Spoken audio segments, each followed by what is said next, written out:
Hi, this is Steve Schwarten, just doing some live history for everybody.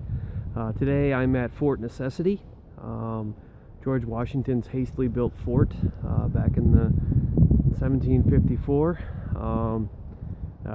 At that point the French were chasing him, and it was only a matter of time before they caught up to him and caught him and got into a battle with him. There was a skirmish before that where Washington and his men had killed pretty much everybody in the French outfit there, so they were coming after him to get kind of revenge at that point. Washington hastily builds the fort that you see in the background behind me, right back over there, and we're going to take a look at that. Before I do that, though, I want to show you the tree line where they would have been. You can kind of see all around those white signs. Those are the tree line where the Indians and the French hid behind the trees, and they basically took pot shots at Washington and his men. You can see the line kind of right here, right in front of me, is actually very close to the fort. It's not very far away. At this point, I'm going to walk towards the actual fort so you can kind of get a feel of what this might look like. You can see it's very small, very rugged. Looks like they built it in about 5 minutes.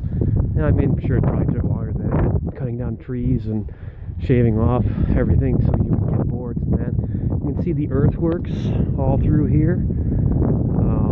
They have a cannon over here, I guess. But you can see the earthworks where the men would have tried to hide behind. You could kind of get up here and get a feel for what maybe it would have been like behind the trenches. It's not very deep, not very, doesn't offer very much cover. So they have the fort here, and you walk in through the gate. Very secure.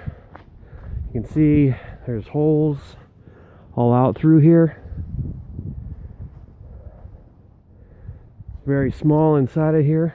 There's a building where Washington and his men would have stayed. This is basically like Washington's headquarters, and gives you another idea of what the tree line would have been like. You can see that sign over there. So again, this is me reporting live from Fort Necessity. If you'd like to know more, I'd be happy to explain anything else to you you'd like to know. This was a nice, interesting day to kind of come out here and see the actual fort where Washington and his men failed miserably, but made history, and it's the beginning of the French and Indian War.